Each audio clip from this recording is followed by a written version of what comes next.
Okay, good morning everyone, and welcome to the Namaste Center. It's the first Sunday in November, November 3rd of 2013.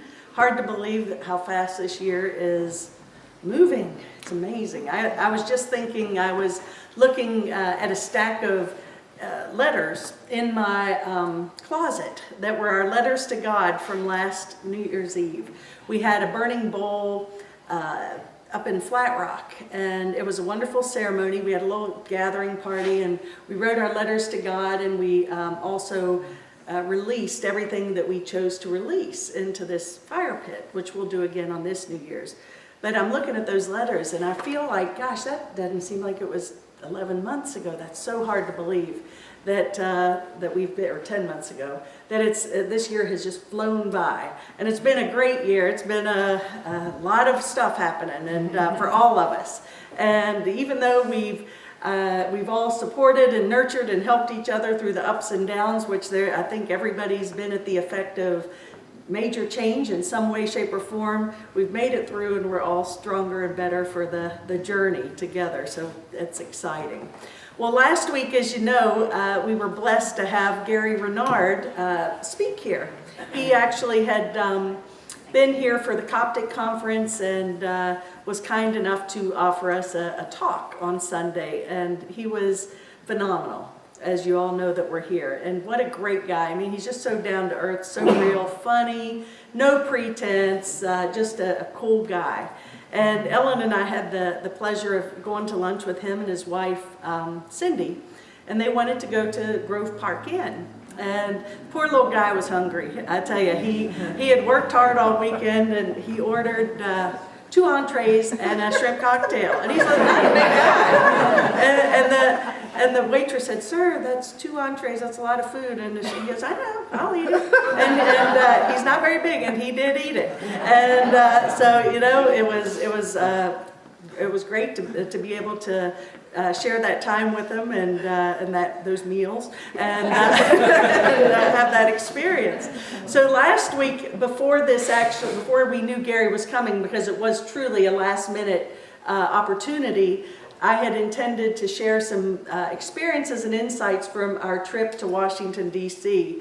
You know, it wasn't like the 5th grade field trip. This was a group of us who had been to participated in the Prosperity Plus program here at the Namaste Center. And that was such a life changer for so many of us. It was really beyond description. I can't even explain it, except I can tell you that lives were changed. And I would ask you to consider, if you didn't take that one, to think about taking the one we're starting in the new year, because it's amazing how powerful it is. Well, as a participant, Mary Morrissey, who created that program, offered free tickets for 10 people from the group to go to DC for a 3-day event. And of course, we had exactly, we had 9 actually. 9 of us that went up. And it was at a beautiful hotel in a great part of town. And we decided we were going to drive up together, and we cozied up in a couple of rooms, and we shared the experience. We got very close, and it was really fun because first thing, I had to get up at 4:30 on Friday morning because the group wanted to drive up that day. So we drive up, we get there at 4 o'clock. We have dinner reservation at 4:30. The event starts at 6. We went till late that evening, got up the next day, did the entire day Saturday, and then we went to bed. And after, really cool part Saturday night was after dinner, a group of us took the subway into the monuments, and we saw the beautiful monuments at night, which was also very powerful.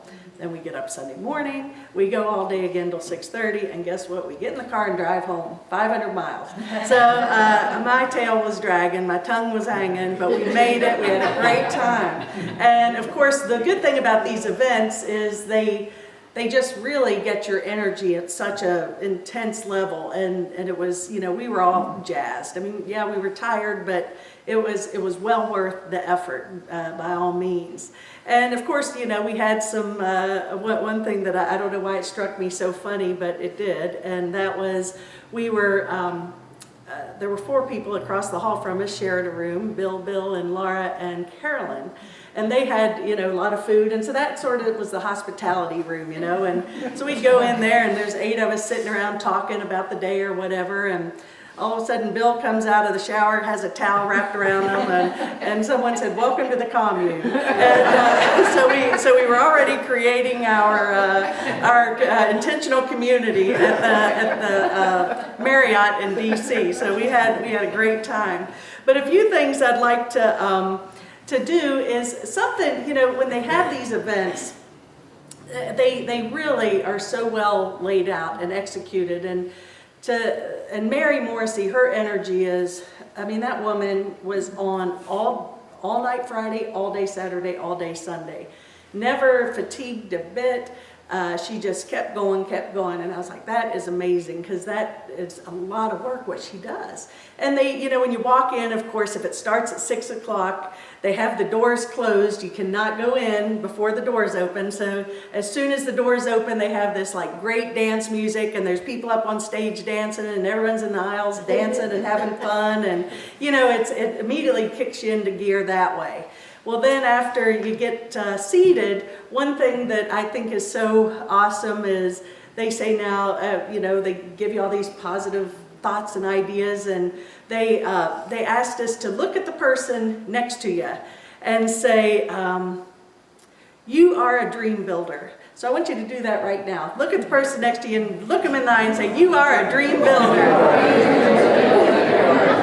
And then and find, that's good. And then look at a couple of other people and say, you are awesome. There you go.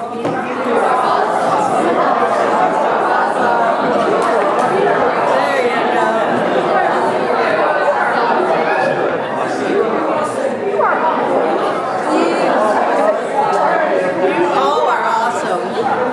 And then they asked us to say, look someone in the eye and say, I am glad you're here.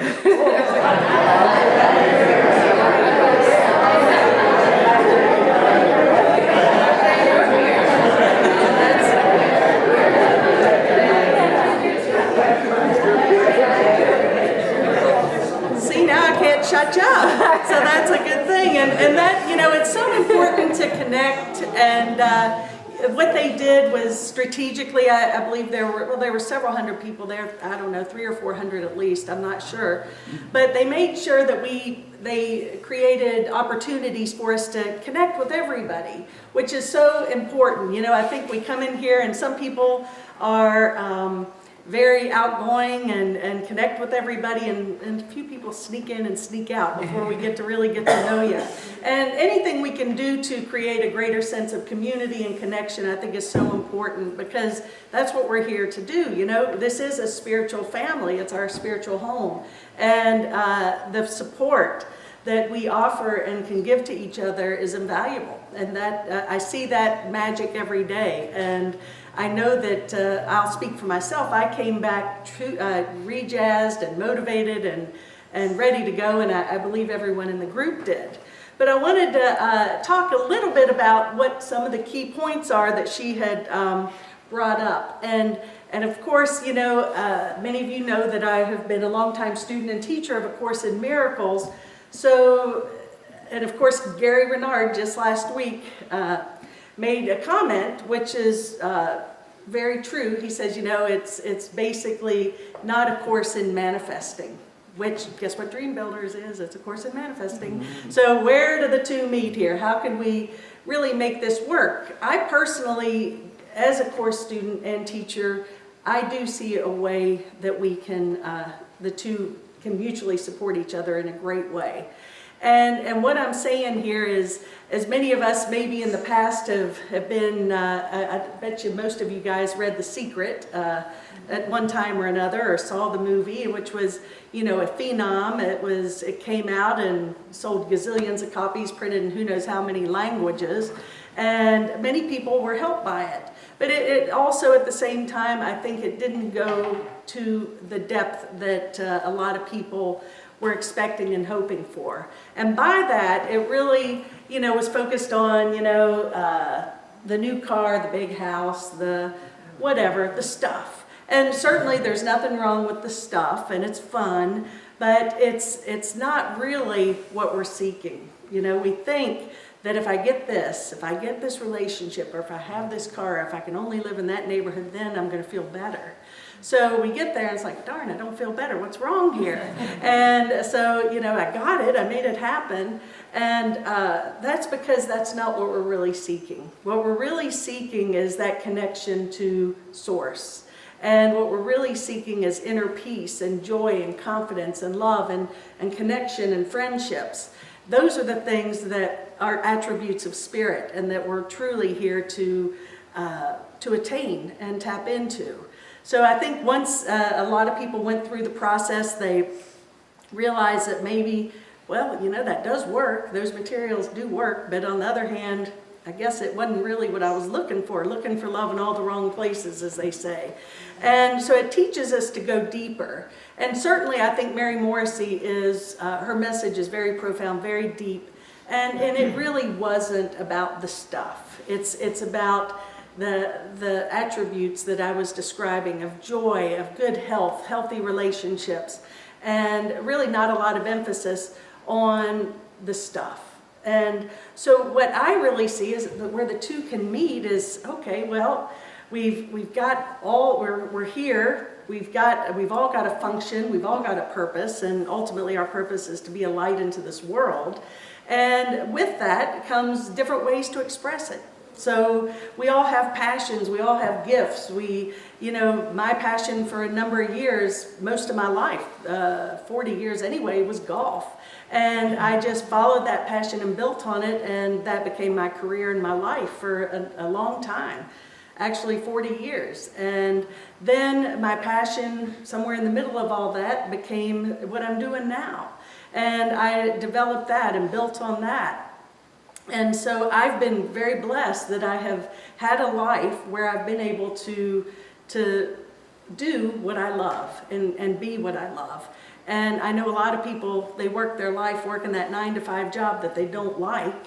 And I can't imagine a worse experience, a worse life. But again, people do that out of necessity, and they think, well, I've got to do this because that's the way my dad did it, my mother did it, and it's just a program and a pattern.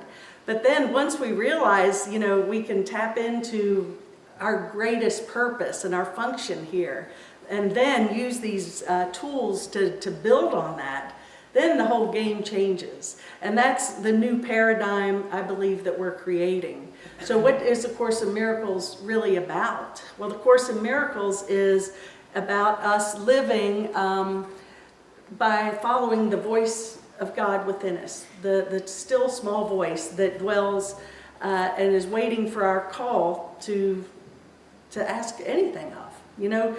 Just be willing to, instead of getting distracted by the ego voice and everything that is going wrong, to recognize that there is that voice that will always bring us to peace. There is a lesson 253 in the Course in Miracles that says, myself is ruler of the universe. Isn't that cool? But it's myself, not my ego, not my body, but the big S, myself, my spirit is ruler of the universe. And we all have that within us. And it says, it is impossible that anything should come to me unbidden by myself. Even in this world, it is I who rule my destiny. What happens is what I desire. What does not occur is what I do not want to happen. This I must accept, for this I am led past this world to my creations, children of my will, in heaven, where my holy self abides, with them and him who has created me. So it's, what the Course is really asking us is to recognize that everything in our life is by our decision and our invitation, even the yucky stuff.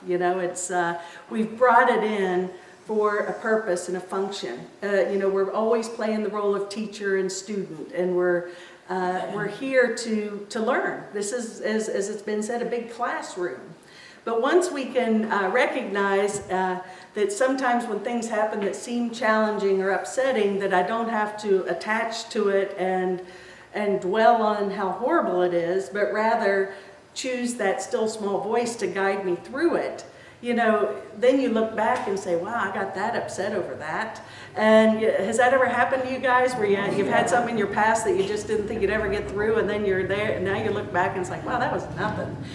Or better yet, that served a great purpose in my awakening. So either way, everything, as A Course in Miracles says, is for our best interest. Now, one way that we can, I love what Mary taught, and she says, we got to really pay attention. So often we're driven, and most people just go through life on autopilot, programs of their past and generations, whatever my mom did, my grandmother did, and so on and so forth, and whatever I learned in school and maybe the church I grew up in, and those are the programs that sort of move me through life if I'm not paying attention. But once you recognize that we can jump off of that wheel and recreate from a whole other paradigm and perspective. And by that, be willing to have the courage and confidence to step out of that and into a whole new world. So every moment becomes anew. And by doing this, I think the most effective way, and a way that one thing she says often is, notice what you're noticing. Pay attention to what we're thinking. And when we notice that, it's like, wow, that's interesting. Don't judge it. Don't beat yourself up. Release the past. It's over. And just in this moment, what am I noticing? Then you just say, guess what? I love what she says. Take that internal, pay attention to this, what you're noticing, and then push your internal pause button. And by that, it's like, ooh, is that thought moving me in the direction of awakening, or is this keeping me in hell? Because heaven and hell, according to the Course in Miracles, are not conditions, but rather states of mind. It's not heaven and hell, but there again, our state of mind, our state of being.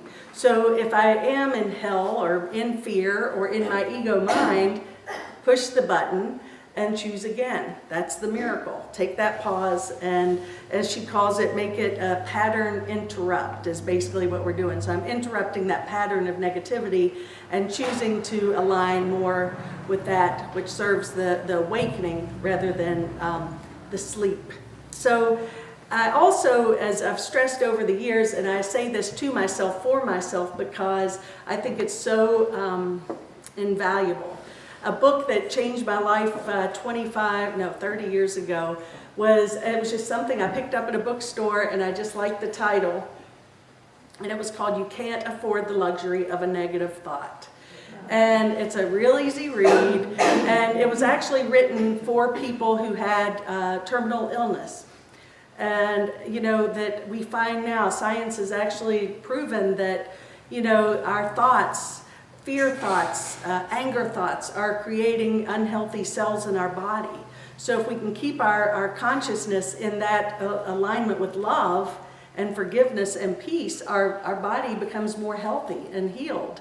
So, and of course, if it's a life or death matter, we can't afford the luxury of a negative thought, period. And so let's assume, and I'm hoping this is the case, that everyone in here is physically pretty healthy. But let's look at other aspects of your life. Well, maybe in relationships, we can't afford the luxury of a negative thought.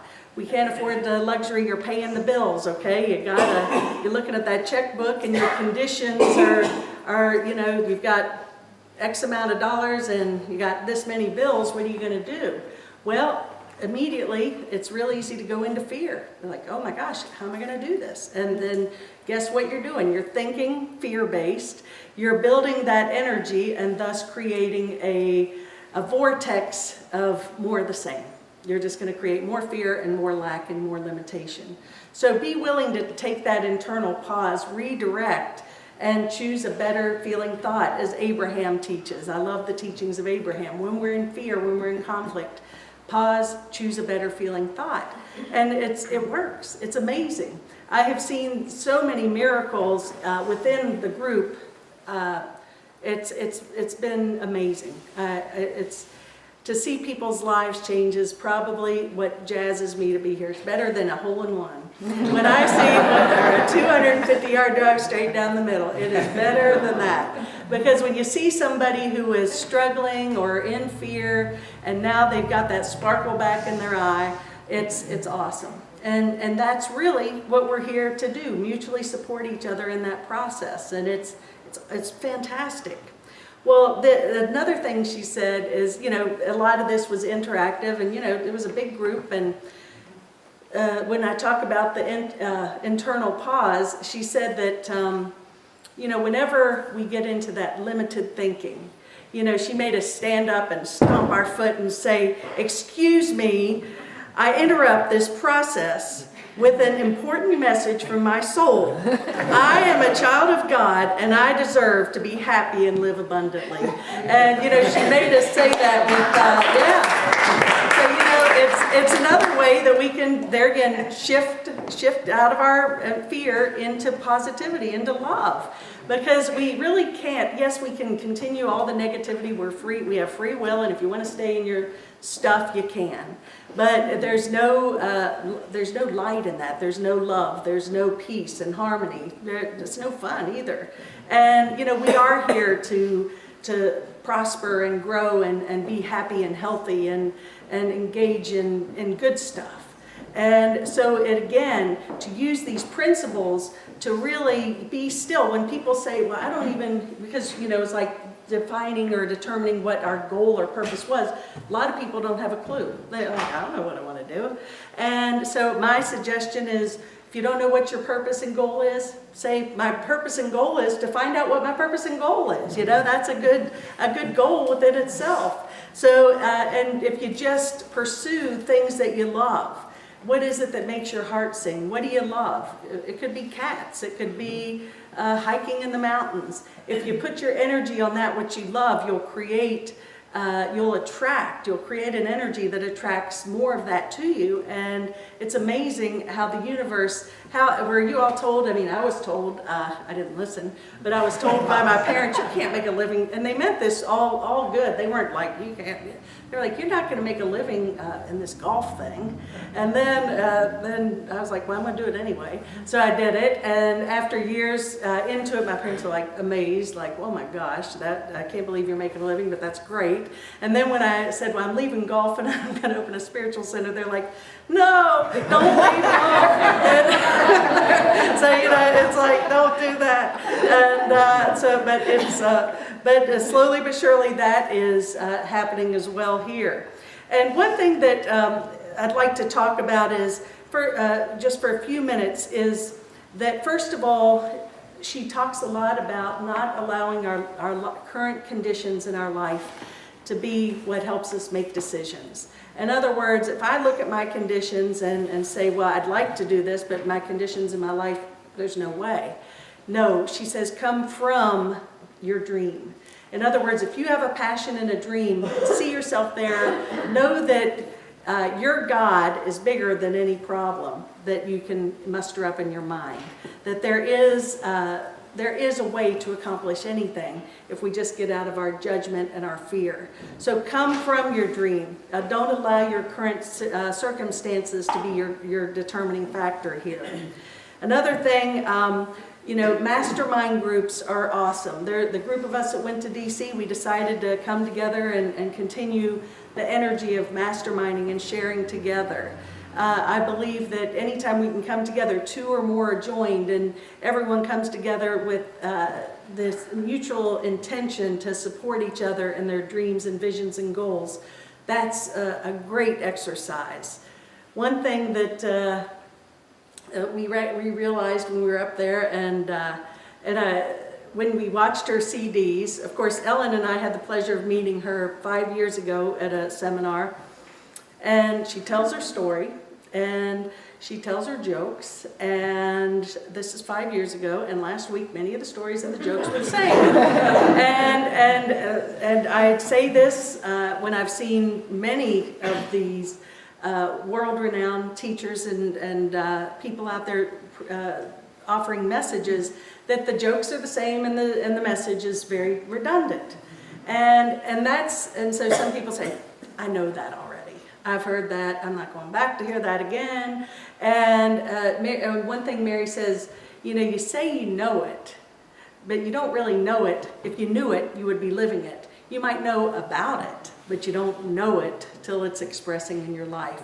So the idea of repetition is we've got to keep our consciousness flooded with things that support what we desire to create, and allow ourselves to hear these messages till we know it. And I always share the story of Bob Proctor, who has been in this for 50 some years, and he still tells the same story, but he tells it to thousands of people, but he's also telling it to himself, because to him it's that important to stay in that vibe, to stay in that energy. So it's about really allowing ourselves to surround ourselves with people and circumstances and conditions that keep us lifted up. And if you feel like you're hearing the same message, all I would say, instead of judging it, is say, okay, I know about it, but do I know it? And am I living it? Then you know it. And then that's awesome. Then we'll cheer you all on. So it's repetition is, as Bob Proctor says, the first law of learning. So repetition, repetition, repetition.